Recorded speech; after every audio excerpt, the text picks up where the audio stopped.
প্রিয় দর্শক, সাজ্জাদ কাদেরের প্রীতি এবং শুভেচ্ছা নিন। এই মুহূর্তে আপনাদের সামনে কথা বলতে এসেছি। বাংলাদেশ ভারত দখল করবে, এই প্রসঙ্গটা নিয়ে কথা বলবেন। এটি অবাস্তব, অবান্তর প্রসঙ্গ। তারপরেও বিষয়টি নিয়ে আলোচনা না করে স্বস্তি পাচ্ছি না, এই জন্য আলাপটা করতে আসছে। বাংলাদেশের কিছু অর্বাচীন মাঝে মাঝেই এ ধরনের কথা বলে। ঠিক তেমনি এক অর্বাচীন বিডিআর তদন্ত কমিশনের বর্তমান প্রধান এবং বিডিআর এর এক সময়ের মহাপরিচালক, সাবেক মহাপরিচালক, এবং তার নামের সাথে দেখলাম তিনি বাংলাদেশের একজন নিরাপত্তা বিশ্লেষক। তিনি দুদিন আগে, গত পরশু, তার সোশ্যাল মিডিয়ায় ফেসবুকে একটি পোস্ট দিয়েছেন, যে সেখানে তিনি বলেছেন ভারত পাকিস্তান আক্রমণ করলে বাংলাদেশের উচিত হবে উত্তর পূর্ব ভারতের 7 রাজ্য দখল করে নেওয়া। এ ব্যাপারে চীনের সাথে যৌথ সামরিক ব্যবস্থা নিয়ে আলোচনা শুরু করা প্রয়োজন বলে মনে করি। দীর্ঘ পোস্ট, আরো ইত্যাদি অনেক কিছু লিখেছেন। এই লেখাটা থেকে আমার মনে হলো এই লোকগুলো আসলে উন্মাদ। তাকে বলা হচ্ছে নিরাপত্তা বিশ্লেষক, দীর্ঘদিন সামরিক বাহিনীতে চাকরি করেছেন, মেজর জেনারেল পর্যন্ত হয়েছেন, 2 স্টার জেনারেল, অথচ এখনো পর্যন্ত উন্মাদ মন মানসিকতা লালন করেন। আবার তার এই পোস্টে তিনি মুসলমানিত্বের ধোঁয়া তুলেছেন। মুসলমানিত্বের ধোঁয়া তুলে তিনি হিংসা ছড়াচ্ছেন। আমি সেই মুসলমানকে ঘৃণা করি। আমি একজন মুসলিম, বাই প্র্যাকটিসিং মুসলিম, কিন্তু আমি সেই মুসলিমকে ঘৃণা করি যে মুসলিম হিংসা ছড়ায়, ঘৃণা ছড়ায়, বিদ্বেষ ছড়ায়। মোহাম্মদ আলী জিন্নাহ মুসলমানিত্বের ধোঁয়া তুলে আমাদের উপমহাদেশের মানুষের জীবনে দুঃখ কষ্ট এনে দিয়েছেন। তারই উত্তরসূরি ALM ফজলুর রহমান, বিডিআর এর সাবেক মহাপরিচালক এবং বর্তমানে বিডিআর বিদ্রোহ তদন্ত কমিশনের প্রধান। আপনাদের মনে আছে নিশ্চয়, এর আগে অবসরপ্রাপ্ত সামরিক বাহিনীর কর্মকর্তাদের এক র্যালি থেকে এরকম এই ALM ফজলুর রহমানের মতো উন্মাদ বলেছিলেন যে 4 দিনে কলকাতা দখল করব। শুধু তাই নয়, এখানে থেমে থাকলে, এখানে সীমাবদ্ধ থাকলে হবে না। এই যে আজকে যে অন্তর্বর্তীকালীন সরকার, এই সরকারটির যে প্রধান উপদেষ্টা তিনি 8 অগস্ট 2024 শপথ নেওয়ার আগেই প্যারিস থেকে ভারতীয় গণমাধ্যমের সাক্ষাৎকারে তিনি বলেছিলেন যে বাংলাদেশকে অস্থির করতে চাইলে, অস্থির করবার চেষ্টা করলে ভারতের পশ্চিমবঙ্গ, 7 সিস্টার্স কেউ রক্ষা পাবে না। তখন কি তিনিও হিন্টস দিয়েছিলেন যে ভারতের কিছু কিছু অঞ্চল দখল করে ফেলবেন? আজকে বাংলাদেশের যে মানচিত্রটা, আজকে অবস্থাটা এমন দাঁড়িয়েছে যে আমাদের মানচিত্রটাকে সুস্থ স্বাভাবিক রাখতে পারবো কিনা সেই শঙ্কা, সেই সংশয় দেখা দিয়েছে। আমি গতকালকেও আলাপ করেছি এ ধরনের শঙ্কা, সংশয় নিয়ে। আজকে আবারও বলছি যে নিজ দেশের মানচিত্র আমরা ঠিক রাখতে পারছি না, অথচ ভারত দখল করবার হুমকি দিচ্ছি, ভারতের বিভিন্ন অংশ দখল করবার হুমকি দিচ্ছি, মানচিত্র বড় করবার। সোজা কথা যদি বলি, মানচিত্র বড় করবার কথাও বলেছেন এই যে উপদেষ্টা একজন আছেন, সমন্বয়ক থেকে, ছাত্র থেকে উপদেষ্টা মাহফুজ আলম, বেশ কয়েক মাস আগে। এগুলো আসলে অর্বাচীনের মতো কথাবার্তা, মস্তিষ্ক বিকৃতি। আমার মাঝে মাঝে মনে হয় এই মানুষগুলো কি স্বাভাবিক নাকি বুদ্ধি প্রতিবন্ধী? ভারত বিশাল শক্তিশালী ভারত, সামরিক, অর্থনৈতিক, সারা পৃথিবী, মার্কিন যুক্তরাষ্ট্র থেকে শুরু করে এদিকে আমাদের চীন, সবাই ভারতকে গণনায় ধরে। আমরা আমাদের দেশের কিছু অর্বাচীন ভারতের মাটি দখল করবার দুঃস্বপ্ন দেখে। আমাদের দেশে একটা ক্যাম্পেইন চলে ভারত বিরোধিতা, অবাস্তব ক্যাম্পেইন। শিশুদের শেখানো হয় যে ভারত তোমাদের শত্রু। কোন শিক্ষা প্রতিষ্ঠানে শিশুদের, এই যে অনলাইনে ইউটিউবে ভিডিও আছে, এখনো আপনারা যদি সার্চ করেন দেখতে পাবেন। আমাদের এমন একটি জনগোষ্ঠী গড়ে তোলা হচ্ছে যে মানে ধ্বংস করবার জন্য, নিজেদেরকে ধ্বংস করবার জন্য, যে কাজটা করলে নিজেদের ধ্বংস ডেকে আনবে, সেই কাজটা তোমরা বেশি বেশি করে করো। এটা আমি জানি না এটা বিদেশি শক্তি বা বিদেশি কোনো কিংবা কার কি প্ররোচনায়, আমি জানি না। আজকে ভারত থেকে কিন্তু একটা সাউন্ড কখনো আমি কোনো জায়গা থেকে শুনিনি যে বাংলাদেশ দখল করবে। তারা বোঝে, এজন্য আমি তাদেরকে বোঝমান বলবো। আমরা অবুঝ উন্মাদ আমাদের দেশের কিছু জনগণ, যার কারণে আমরা এই ধরনের কথাবার্তা বলি।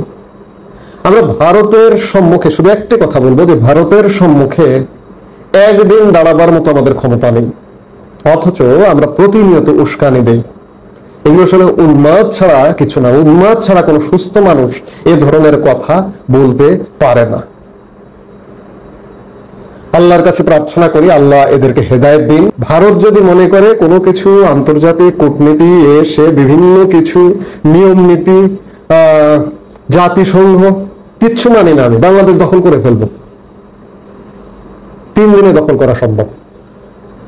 এটি যদি মাথায় রাখেন তাহলে 3 দিন হয়তো আমি বেশি বললাম, 24 ঘন্টায় দখল করা সম্ভব। বাংলাদেশের যে ঠুনকো অবস্থা বর্তমানে, এই মুহূর্তে যে অবস্থা, এগুলো মাথায় রাখলে এই উন্মাদের কথা বলবেন না। ভারতের 1 ইঞ্চি মাটি দখল করবার ক্ষমতা ভারত বাংলাদেশের নেই। এই বাস্তবতাটা বুঝলেই মঙ্গল, আর যদি না বোঝেন তাহলে অমঙ্গল ডেকে আনুন। অবশ্য মঙ্গল শব্দের সাথেও এখন বাংলাদেশে অ্যালার্জি আছে। যাক, আমি আমার কথা শেষ করতে চাই, কথা আর বাড়াতে চাই না এই মুহূর্তে। এ পর্যন্তই। সবাই ভালো থাকুন, সবাই ভালো থাকুন। আসসালামু আলাইকুম। দর্শক, বিএনপি চেয়ারপারসন বেগম খালেদা জিয়ার দেশে ফেরা নিয়ে কোনো জটিলতা সৃষ্টি শেষ মুহূর্তে হতে যাচ্ছে কিনা আমরা জানি না। তবে দফায় দফায় যে নানান ধরনের সংবাদ পাওয়া যাচ্ছে যে তিনি বাংলাদেশ এয়ারলাইন্সের ফ্লাইটে ফিরবেন, নাকি কাতারের আমিরের বিশেষ এয়ার অ্যাম্বুলেন্সে ফিরবেন।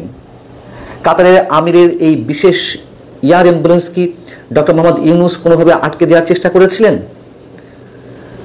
নানান ধরনের গুঞ্জন গুজব ছড়াচ্ছে। এর মধ্যে আমরা জানি যে বিমানের 2 ক্রুকে গত 2 তারিখে পরিবর্তন করা হয় বিশেষ কারণে।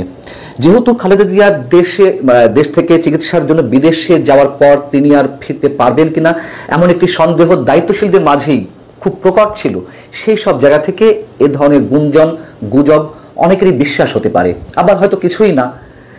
বিষয়টি হচ্ছে যে প্রথমে খালেদা জিয়া দেশে ফিরবেন এপ্রিলের শেষ দিকে, এরকমটা জানিয়ে বাংলাদেশের অন্তর্বর্তী সরকারের কাছে আবেদন জানানো হয়েছিল বিএনপির পক্ষ থেকে যে তার জন্য কাতারের আমিরের বিশেষ এয়ার অ্যাম্বুলেন্সটি যেন ব্যবস্থা করা হয়, যেই এয়ার অ্যাম্বুলেন্সে তিনি গত জানুয়ারিতে লন্ডনে গিয়েছিলেন। পররাষ্ট্র উপদেষ্টাও জানালেন যে চেষ্টা করা হচ্ছে এই বিশেষ এয়ার অ্যাম্বুলেন্সের জন্য।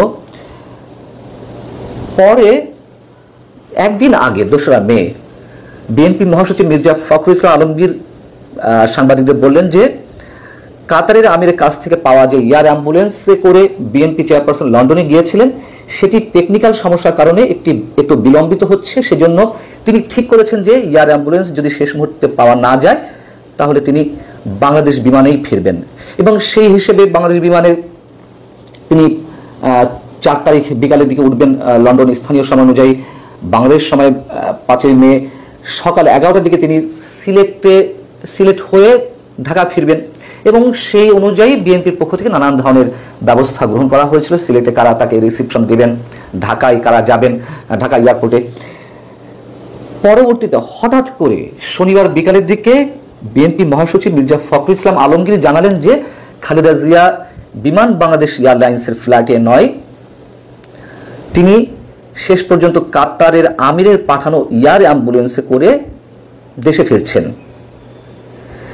টেকনিক্যাল সমস্যার কথা বলে আবার আমরা জানতে পারলাম যে না, সেই বিশেষ এয়ার অ্যাম্বুলেন্সে তিনি ফিরবেন।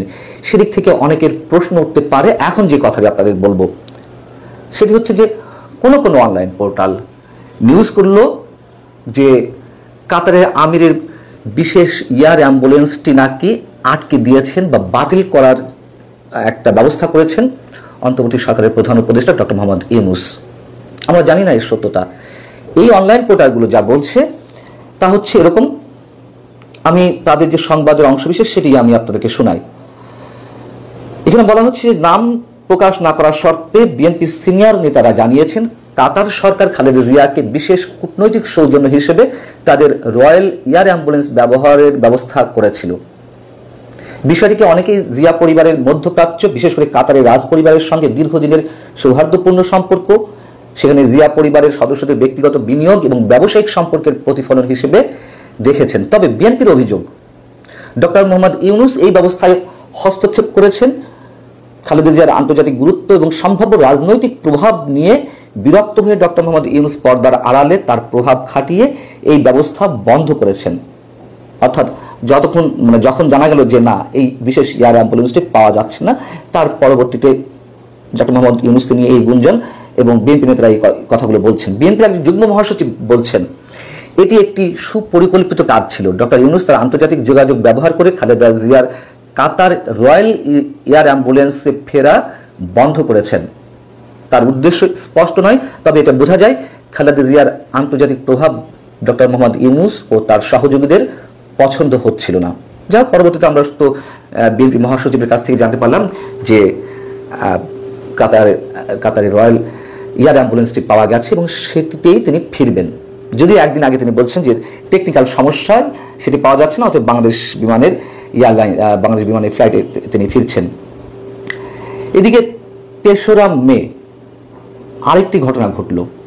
2রা মে সেটি হচ্ছে যে যেই ফ্লাইটে খালেদা জিয়ার দেশে ফেরার একটা চূড়ান্ত প্রস্তুতি নেওয়া হয়েছিল বাংলাদেশ বিমানের, সেটি হচ্ছে বাংলাদেশ এয়ারলাইন্সের BG202 ফ্লাইট।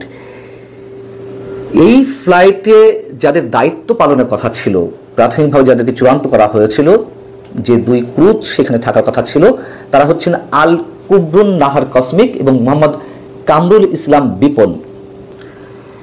বিমানের সংশ্লিষ্ট গোয়েন্দা সূত্র যে কথাগুলো বলছে তা হচ্ছে নিরাপত্তাজনিত শঙ্কা ও রাজনৈতিক সংশ্লিষ্টতার অভিযোগের ভিত্তিতে ওই 2 ক্রুকে পরিবর্তন করা হয়। এর মধ্যে একজন আল কুবরুন নাহার কসমিক, তিনি নাকি ক্ষমতাচ্যুত প্রধানমন্ত্রী শেখ হাসিনার বোন শেখ রেহানা যে ফ্লাইটে আসা যাওয়া করতেন দেশের বাইরে থেকে, সেই ফ্লাইট পরিচালনা করতেন এবং আওয়ামী লীগ সরকারের সঙ্গে বেশ ঘনিষ্ঠতা ছিল। এই ঘনিষ্ঠতার সুবাদে তিনি নানান ধরনের সুযোগ সুবিধা গ্রহণ করেছেন। তার বিরুদ্ধে 18 বার কারণ দর্শানো নোটিশও নাকি জারি করা হয়েছিল। আর একজন কামরুল ইসলাম বিপন, তিনিও দীর্ঘদিন ধরে নাকি সরকারি দলের অর্থাৎ আওয়ামী সরকারের সঙ্গে নানান কার্যক্রমে সরাসরি যুক্ত ছিলেন, এরকম অভিযোগ রয়েছে। তো এর মধ্যে যা কিছু ঘটেছে এটি আমাদের কাছে অস্বাভাবিক মনে হওয়াটা অস্বাভাবিক কিছু নয়, স্বাভাবিকই বটে। আমাদের প্রধান উপদেষ্টাকে কেন্দ্র করে যা কিছু কোনো গণমাধ্যম বলছে, সেগুলোর সত্যতা কতটুকু আমি আবারও বলছি আমরা নিশ্চিত নই। তবে প্রথমে যেটি বলছিলাম, খালেদা জিয়া একবার বিদেশে গেলে তার ফেরাটা অনেকটা অনিশ্চিত, এমন সন্দেহের দানা খুব প্রকাট আকারেই বেঁধেছিল। এবং আমরা দেখলাম যে খালেদা জিয়া বিদেশ যাওয়ার আগে সেনাপ্রধান জেনারেল ওয়াকারুজ্জামান তার সঙ্গে দেখা করতে গিয়েছিলেন। কেন তিনি দেখা করতে গিয়েছিলেন সেটি নিয়েও নানান ধরনের গুঞ্জন উঠল। আমরা অনেকেই মন্তব্য করেছিলাম যে তিনি হয়তো তাকে আশ্বস্ত করতে গেছেন যে না, তিনি বিদেশ যেতে পারেন, তার ফেরার কোনো সমস্যা হবে না। এইসব জায়গা থেকে কোনো কিছুই আমাদের কাছে অস্বাভাবিক মনে হয় না। আল্লাহ হাফিজ, ভালো থাকুন সবাই।